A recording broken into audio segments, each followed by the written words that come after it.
Halo rekan-rekan mahasiswa, kita bertemu kembali dalam video pembelajaran kita. Nah, kali ini rekan-rekan kita akan membicarakan satu topik yang sangat penting di dalam proses tulis-menulis, yaitu tentang tindakan mal-akademik, yaitu plagiat. Nah, teman-teman, kita akan coba melihat seperti apa sebenarnya tindakan plagiat itu. Nanti kita akan bahas artinya, definisinya, konsep begitu. Lalu kita akan coba melihat bentuk-bentuknya dan dampaknya seperti apa di dalam tulis-menulis. Nah, silakan rekan-rekan menonton atau menyimak video ini sampai selesai, dan sekiranya nanti ada pertanyaan bisa kita diskusikan lebih lanjut. Nah, rekan-rekan, sebagai sebuah pengantar dalam video ini, saya ingin mengatakan bahwa dalam konteks kita tulis-menulis, keterampilan menulis itu menjadi sebuah keterampilan berbahasa yang sangat penting dikuasai seseorang, terutama kalau konteks kita adalah terkait dengan situasi akademik. Nah, biasanya rekan-rekan yang terjadi ketika kita nanti ingin menulis, karena ini sebuah konsep yang menghasilkan karya tulisan, khususnya karya tulis di bidang akademik, maka perlulah kita melakukan atau menjunjung atau menghargai atau menghidupi yang namanya nilai-nilai kejujuran atau integritas akademik, yang nantinya menjadi pondasi dasar ketika seseorang yang berkecimpung dalam dunia akademis, terutama rekan-rekan yang menjadi calon-calon akademisi ke depannya, harus menghasilkan karya-karya yang teruji secara jujur. Nah, namun ternyata rekan-rekan, seringkali apa yang terjadi sebagai sebuah fakta yang menjadi hal yang sangat serius dalam dunia menulis, ternyata teman-teman masih banyak calon-calon akademisi atau calon-calon penulis, kita katakan, terjebak dalam semacam pengakuan-pengakuan yang menurutnya karyanya itu adalah hasil karya pemikirannya sendiri, namun ternyata ada kemungkinan-kemungkinan kecurangan yang dilakukan, yaitu mengambil atau mengakui karya orang lain menjadi karyanya. Nah, ini menjadi masalah serius sehingga perlu nanti kita atasi dengan baik. Jangan sampai tindakan seperti ini terus-menerus menjadi tindakan yang subur kita lakukan sebagai orang-orang yang berkecimpung dalam dunia akademis. Nah, disinilah nanti kita coba melihat seperti apa sebenarnya nanti bahaya dari yang namanya tindakan plagiat. Nah, oleh karena itu rekan-rekan, harus menjadi pegangan kita adalah bagaimana integritas akademik itu kita junjung bersama, kita pegang bersama, kita hidupi bersama, karena kalau Anda menghasilkan karya yang nantinya ingin dipublikasikan, maka berlakulah orang-orang yang serius tanpa harus melakukan tindakan-tindakan yang melakukan hal-hal yang bermasalah.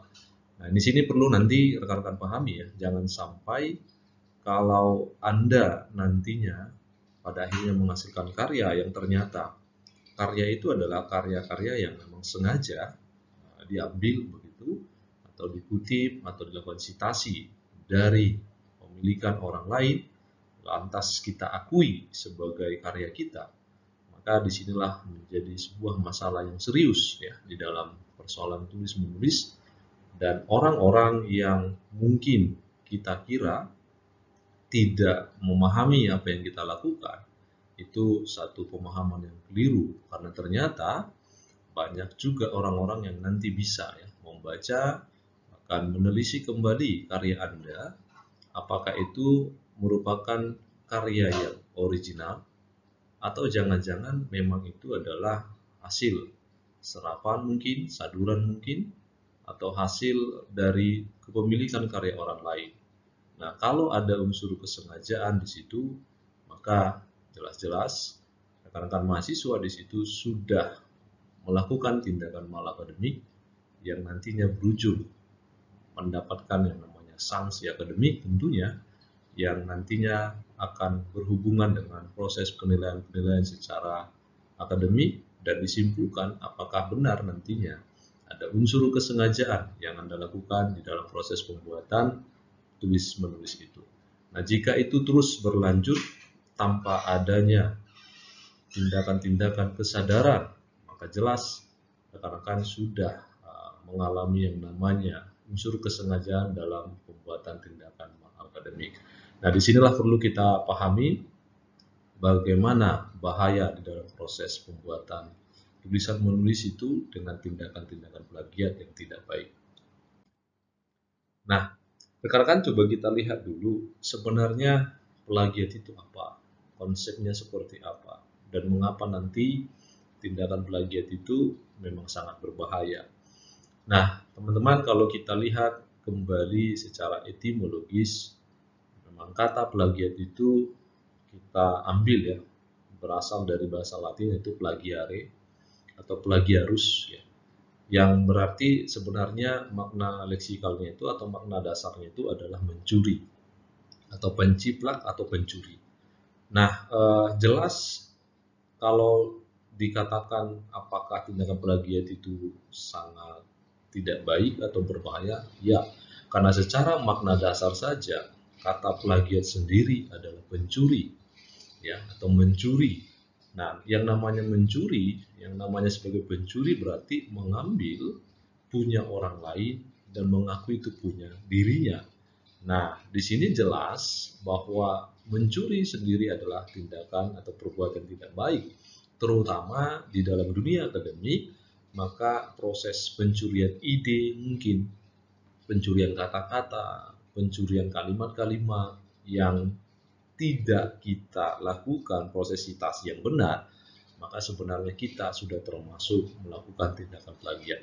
Jadi secara makna dasar saja plagiat itu yang mencuri. Nah, ini jangan sampai kita dikatakan sebagai pencuri-pencuri dalam dunia akademik. Karena kalau demikian jelas rekan-rekan itu melakukan tindakan plagiat yang melanggar aturan-aturan akademik.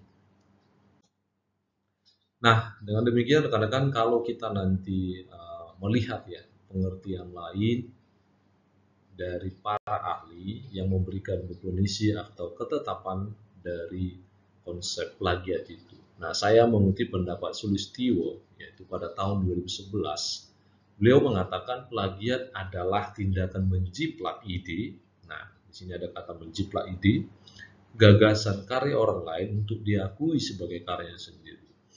Nah, jadi dalam konteks kita akademik, khususnya nanti tulis menulis, kalau teman-teman nanti menjiplak ide orang lain, gagasan orang lain, lalu kita tuliskan itu dalam karya kita tanpa kita memberikan citasi yang benar atau pengutipan yang benar, jelas di sini adalah tindakan plagiat.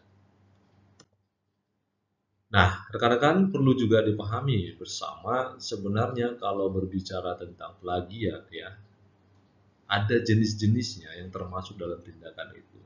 Nah, jenis-jenisnya ini yang selalu digunakan oleh para plagiator gitu ya, orang-orang melakukan tindakan plagiat yang tidak mau jujur, yaitu yang pertama ada yang kita sebut dengan falsifikasi dan ada fabrikasi. Nah, sebenarnya dua jenis ini sadar tidak sadar mungkin pernah kita lakukan ya, tapi mudah-mudahan setelah Anda memahami ini Anda tidak perlu lagi melakukannya karena ini sebenarnya termasuk pada tindakan plagiat. Nah, kita lihat yang pertama, falsifikasi. Nah, falsifikasi ini semacam konsep bahwa di dalam karya kita mencoba melakukan kekeliruan data yang digunakan. Nah, biasanya memang falsifikasi itu sering dikatakan adalah pembuatan data-data fiktif. Misalnya dalam penelitian, ya, kita katakan melakukan survei, kita mengatakan ada respondennya sekian, tapi ternyata sebenarnya semua data itu adalah bohong. Itu ya. Jadi falsifikasi itu sengaja memang melakukan tindakan-tindakan untuk membuat data-data itu seolah-olah ada, namun kenyataannya memang tidak ada. Gitu. Nah, disinilah yang dikatakan juga adalah jenis plagiat yang sangat berbahaya. Karena apa? Data-data yang kita katakan ada ternyata sebenarnya tidak pernah ada. Kita mengatakan mungkin pernah meneliti, kita pernah mungkin melakukan penelitian keluar kota gitu ya, ke desa tertentu, ke lapangan tertentu, lalu kita mengatakan mengambil sampelnya sekian, memperoleh ada populasinya sekian, lalu kita membuat mungkin tabel-tabelnya dalam penelitian. Nah itu kalau sebenarnya kita tidak melakukannya, tapi sengaja memanipulasi data, nah itu namanya falsifikasi. Nah, ada jenis yang kedua teman-teman yang kita sebut fabrikasi. Nah, fabrikasi ini adalah lebih mengarah pada pernyataan-pernyataan atau kalimat-kalimat yang dibuat-buat untuk menipu.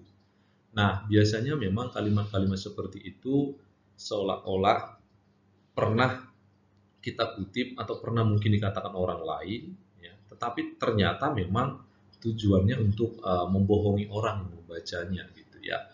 Jadi ada semacam kalimat-kalimat untuk menipu, seolah-olah itu sudah benar mungkin dikatakan ahli tertentu, padahal tidak. Ya, mungkin orangnya sama, kita anggap, padahal sebenarnya orangnya yang berbeda yang mengatakan itu. Jadi tujuan kita yang menipu saja dengan kalimat-kalimat seperti itu. Jadi kalimat-kalimat kita juga nanti di dalam tulis menulis jangan sampai ada tendensi untuk menipu orang yang membaca, ya. Sama seperti misalnya kalau kita membuat proposal penelitian gitu ya, kita mengarang bebas apa hal-hal yang kita mau katakan di sana, tapi ternyata sebenarnya membohongi karena tidak benar dilakukan, misalnya seperti itu. Nah itu model-modelnya. Nah, sebenarnya kalau mau kita melihat bentuk detailnya, teman-teman ya, falsifikasi dan fabrikasi itu di dalam tulisan nanti itu akan tampak sebenarnya di dalam data-data penelitian, ya, seperti yang tadi saya katakan, misalnya penentuan sampelnya, lalu mengambil respondennya siapa orangnya, gitu ya, siapa yang bersedia, lalu misalnya jumlah respondennya, mungkin gambar-gambar yang kita ambil ya, ada tabelnya, ada grafik, ada referensi yang digunakan. Kalau kita lihat dengan saksama mungkin di dalam karya seseorang terlihat semuanya lengkap, tapi kalau ditelisik dan ditanya misalnya apakah itu betul datanya, grafiknya betul, ternyata berbohong, nah ini sebenarnya adalah bentuk konkret atau nyata dari tindakan plagiat yang kita sebut falsifikasi dan fabrikasi. Jadi jangan sampai nanti rekan-rekan kalau misalnya menulis karya ilmiah, tolong diperhatikan apakah benar itu gambar Anda, apakah benar tabel itu adalah hasil Anda yang buat sendiri, grafik yang Anda buat itu bukan grafik orang, referensi yang digunakan benar Anda memang melakukan citasinya, jumlahnya benar gitu ya. Nah, jangan sampai itu dilakukan tindakan seperti itu. Nah, coba kita lihat teman-teman bentuk-bentuk plagiat ya. Kalau tadi kita sudah melihat jenis-jenis plagiat, sekarang bentuk-bentuknya. Nah, secara umum ya, menurut pendapat Sulistyo lagi, saya mengambil ada paling tidak 4 ya, 4 bentuk-bentuk plagiat yang cukup sering dilakukan di dalam proyek-proyek penulisan karya tulis ilmiah. Yang pertama kita sebut plagiat kata demi kata ya. Ini plagiat yang diambil tentang kata demi kata. Yang kedua plagiat sumber ya. Yang ketiga ada plagiat kepengarangan dan plagiat dari tulisan sendiri atau karya sendiri. Nah, ini nanti coba kita bicarakan seperti apa sebenarnya 4 jenis bentuk plagiat ini dari pendapat Sulistyo. Nah, yang pertama coba kita lihat. Ada plagiat kata demi kata. Nah, intinya rekan-rekan, ketika dikatakan tindakan plagiat kata demi kata, memang nanti di dalam tulisan kita, teks kita, kita mencoba menyalin kata demi kata itu dari karya asli tanpa mengakui penulisnya.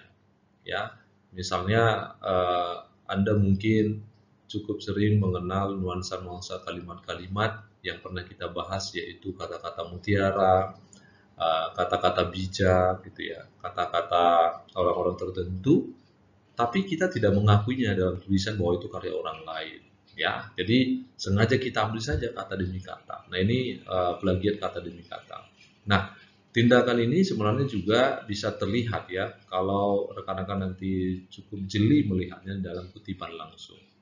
Nah, hati-hati kalau rekan-rekan melakukan kutipan langsung itu kan kata-kata yang diambil memang secara langsung penuh ya. Dan terlihat memang nanti ada tanda petik dua ya yang menunjukkan bahwa kata demi kata itu kita kutip. Dan kalau memang tidak ada model seperti itu dan tidak ada nama pengarang kita tuliskan, nah sebenarnya rekan-rekan sudah dikatakan plagiat kata demi kata karena kita tidak mengakuinya. Nah, oleh karena itu nanti dalam prosesnya rekan-rekan nanti bisa melihat bahwa tindakan plagiat kata demi kata itu jangan dilakukan. Kalaupun nanti rekan-rekan mengambilnya, ya pastikan nama penulisnya siapa, ya pengarangnya siapa gitu ya. Lalu berikan tanda-tanda baca yang tepat sehingga yang membacanya paham bahwa memang benar itu bukan milik Anda. Kata-kata itu bukan milik Anda tapi memang milik ahli tertentu. Nah, yang kedua ada disebut nanti plagiat sumber. Nah, plagiat sumber ini adalah terjadi ketika rekan-rekan nanti memang sengaja membuatkan ide-ide itu ya orang lain pada kalimat-kalimat atau paragraf-paragraf tanpa memberikan sumber. Nah, nah sumber yang kita maksud ini nanti terlihat di dalam penulisan daftar pustaka atau mungkin catatan kaki ya. Di bibliografinya nanti coba di cross check. Kalau memang teman-teman nih misalnya tulisan akademiknya bagus, sumbernya lengkap semua, tapi di dalam citasi atau catatan perutnya tidak ada. Nah, itu sama saja kita namanya plagiat sumber. Atau misalnya ternyata catatan perut banyak, tapi sumbernya referensinya tidak jelas. Nah, ini bahaya. Nah, biasanya yang terjadi plagiat sumber itu adalah memang semuanya lengkap, tapi dalam citasi-citasinya keliru, tidak tepat. Oleh karena itu nanti misalnya plagiat-plagiat yang dilakukan melalui sumber itu coba klarifikasi terlebih dahulu. Sumber-sumber yang digunakan misalnya bersifat daring atau luring ya, bersifat nanti cetak atau nanti memang online atau daring. Nah, kalau memang sumbernya jelas, valid, boleh ya. Namun masalahnya nanti di era digital saat ini ternyata banyak sumber-sumber yang tidak terverifikasi. Ya, contohnya kita ambil saja yang namanya WordPress, Wikipedia, itu kan sebenarnya disediakan oleh yang namanya internet dan nanti Anda terlalu berpikir instan saja. Sehingga dalam mengutip nanti sitasi sumber yang benar, Anda harus mengikuti pola-pola atau model-model sitasi yang sudah dilakukan. Misalnya modelnya APA ya, modelnya MLA gitu ya, Turabian style ya, atau badan bahasa dan lain-lain. Nah, biasanya di semua keilmuan punya gayanya atau style masing-masing di dalam proses melakukan sitasi sumber. Jangan sampai nanti sumbernya itu keliru, modelnya seperti apa. Nah, kalau nanti keliru ya ini yang dinamakan nanti plagiat sumber. Nah, yang ketiga adalah plagiat kepengarangan. Nah, ini biasanya terjadi jika nanti ide kita itu ternyata adalah milik orang lain, tapi kita akui punya kita. Nah, hati-hati, jangan sampai nanti plagiat kepengarangan ini muncul. Kan kita sering mengatakan, ini Pak asli pemikiran saya. Tunggu dulu, kita cross check dulu apakah itu asli pemikiran Anda atau Anda terinspirasi dari ahli sebelum Anda atau dari tulisan yang sudah pernah terbit. Nah, kadang-kadang kita berpikir bahwa itu hasil pemikiran Anda, tapi mungkin bisa benar, tapi coba kita pastikan dulu. Jangan-jangan jauh sebelum kita memikirkan itu sudah banyak orang lain yang sudah memikirkan itu dan bahkan menuliskan ya. Dan tidak hanya menuliskan, mempublikasikan karyanya. Jangan sampai nanti kita dianggap bahwa ini karya saya, misalnya, padahal bukan. Nah, plagiat kepengarangan ini nanti ujungnya teman-teman ya, misalnya nanti akan ada hak cipta sebenarnya. Jangan sampai misalnya kalau ada karya original Anda, ya silakan aja didaftarkan hak ciptanya, itu hak karya Anda.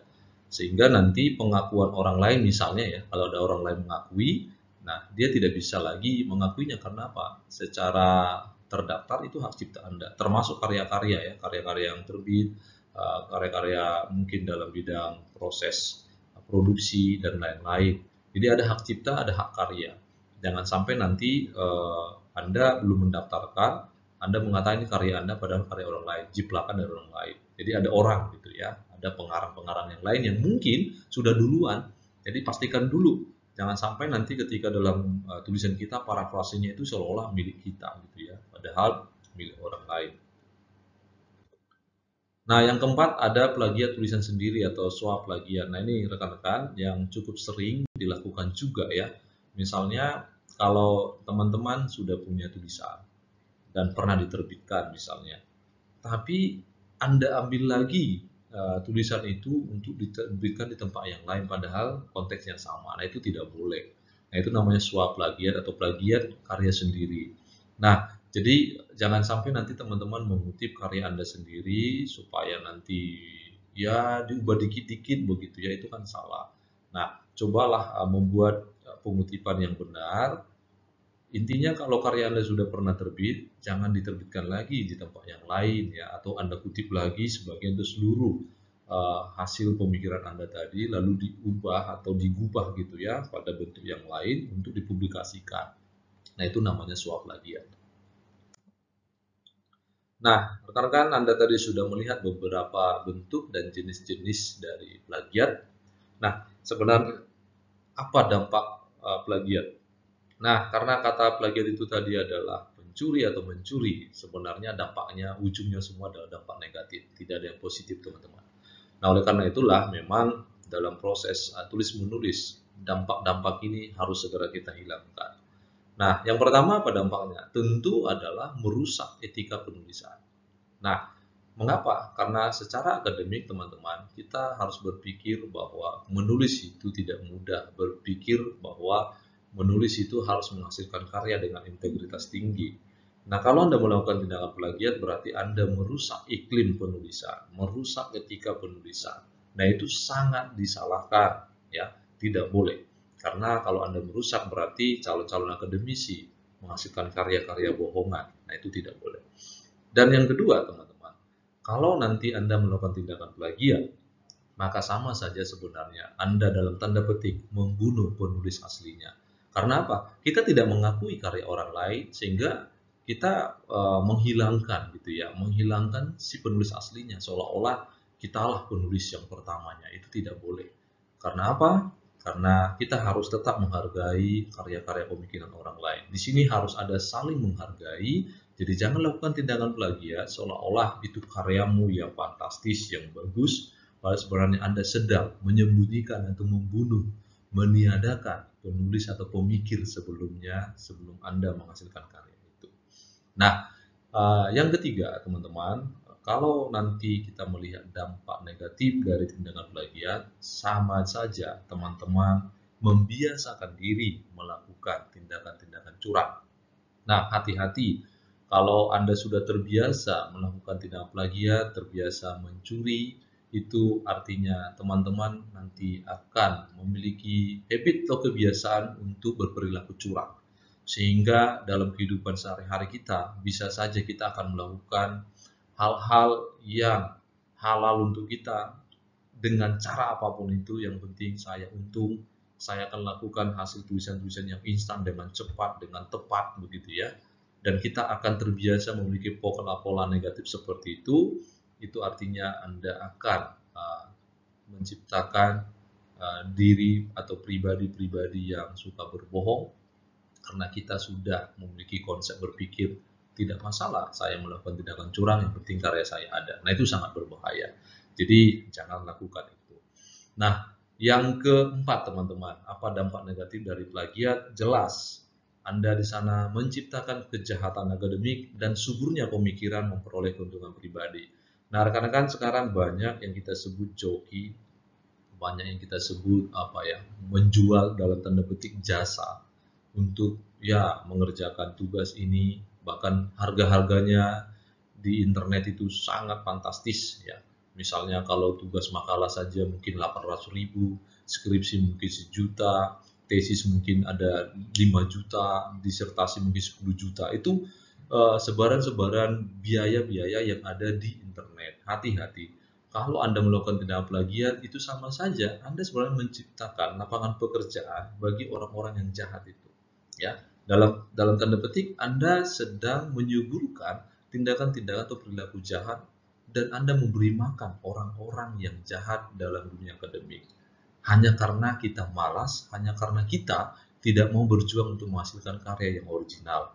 Namun kita menciptakan lapangan pekerjaan dalam tanda petik untuk orang-orang yang memerlukan uang dengan cara yang tidak baik, tidak halal. Nah, hati-hati rekan-rekan, ini jangan terjadi karena Anda nanti menjadi donatur-donatur yang jahat, penyumbang-penyumbang uang untuk orang-orang yang jahat di luar sana yang merusak etika penulisan dan iklim penulisan dalam karya tulis ilmiah.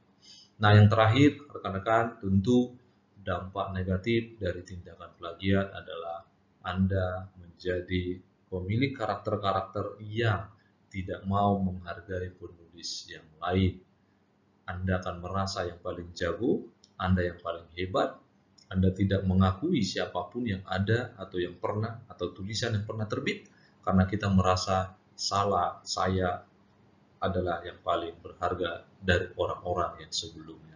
Itu sangat berbahaya. Kalau Anda berpikir seperti itu, maka sangat mengecewakan dalam dunia akademik kita. Oleh karena itu, marilah rekan-rekan Anda memiliki sikap yang sportif gitu ya, sikap yang orang-orang yang memiliki integritas tinggi. Kita harus saling menghargai sesama penulis, jangan sampai merasa yang paling hebat dan bangga atas karya sendiri. Nah, teman-teman, ada semacam pemahaman yang menarik perlu kita diskusikan. Bagaimana dengan plagiat di era digital begitu ya? Nah, rekan-rekan, di era digital sekarang semua informasi sangat terbuka ya. Era digital sekarang kemudahan-kemudahan melakukan tindakan plagiat itu sangat-sangat terbuka lebar. Teman-teman harus memahami karena di era digital sekarang apapun bisa dibohongi, apapun bisa dikutip, apapun bisa kita akui milik kita. Nah, termasuk nanti di era digital ini semuanya bisa kita melakukan yang namanya tipu muslihat. Kita mencoba tipu-tipu, menutupi bahwa itu bukan tindakan plagiat begitu ya. Dengan adanya berbagai aplikasi-aplikasi banyak terjadi kecurangan di era digital. Nah, ini teman-teman, walaupun sebenarnya ada aplikasi yang membantu kita melakukan tindakan plagiat, tapi ternyata ada juga aplikasi-aplikasi yang baik, yang positif untuk mendeteksi tindakan-tindakan plagiat. Nah, aplikasi-aplikasi ini nanti teman-teman harus kembali pada sebenarnya individunya ya. Berbagai aplikasi yang bertujuan positif, mari kita kembangkan dengan baik. Kalau ada aplikasi yang negatif, ya Anda perlu pelajari, tapi jangan menggunakannya untuk membohongi karya Anda, gitu ya. Nah, di sini perlu nanti kita pahami. Nah, ini rekan-rekan, ada beberapa aplikasi yang memancing dan mendorong atau melakukan tindakan kita nanti untuk melakukan plagiat. Nah, rekan-rekan, sebenarnya kalau kita mempersiapkan diri untuk menulis dengan baik, dengan perencanaan yang baik, dan waktu kita cukup ya, kita sebenarnya tidak akan tergiur dengan aplikasi ini. Namun yang menjadi masalah adalah ketika waktu kita sudah singkat, sudah mepet begitu ya, kita mengenal istilah SKS ya. Kalau dulu kita mengenal sistem kebut semalam, nah ini sistem kebut sedetik. Nah, dengan adanya aplikasi ini, rasanya kita memiliki ketergantungan, nanti saja tugasnya kan bisa dikerjakan karena banyak aplikasi ini. Nah, itu salah teman-teman. Menulis itu sekali lagi saya tekankan, punya persiapan yang matang, punya perencanaan yang baik. Jadi jangan bergantung dengan aplikasi-aplikasi ini, karena aplikasi-aplikasi ini sebenarnya mendorong Anda untuk mudah, instan gitu ya. Misalnya yang terbaru yang paling fenomenal sekarang itu adalah ChatGPT ya. Ini satu aplikasi yang sangat berbahaya menurut saya, karena ini bisa membuat memang seolah-olah karya kita itu adalah karya yang kita pikirkan, padahal sebenarnya semua adalah daya juang mesin gitu ya, dan itu tidak terlihat seolah-olah kita melakukan plagiat. Nah, hati-hati, jangan lakukan ini, karena kalau Anda lakukan ini sangat berbahaya dan itu membohongi nurani Anda sebagai calon-calon akademisi. Nah, jika nurani Anda sudah tumpul, ya mungkin banyak orang menggunakan ini. Tapi jika Anda masih memiliki hati nurani, integritas yang baik, tolong beberapa penggunaan ini jangan digunakan untuk tujuan yang negatif. Kalau sekadar Anda belajar ya silakan. Coba bandingkan karyamu yang manual dengan menggunakan beberapa aplikasi ini. Tapi jangan Anda lakukan tujuannya ya supaya nanti dengan waktu kita yang singkat supaya karya saya tetap ada. Nah, itu keliru. Tapi sebagai pembelajaran silakan, tapi untuk tujuan bahwa Anda bergantung pada beberapa aplikasi ini itu sangat berbahaya. Nah, namun beberapa aplikasi yang positif juga tetap ada rekan-rekan ya. Di samping ada beberapa aplikasi-aplikasi yang keliru tadi. Nah, misalnya kita di UPH memiliki Turnitin ya.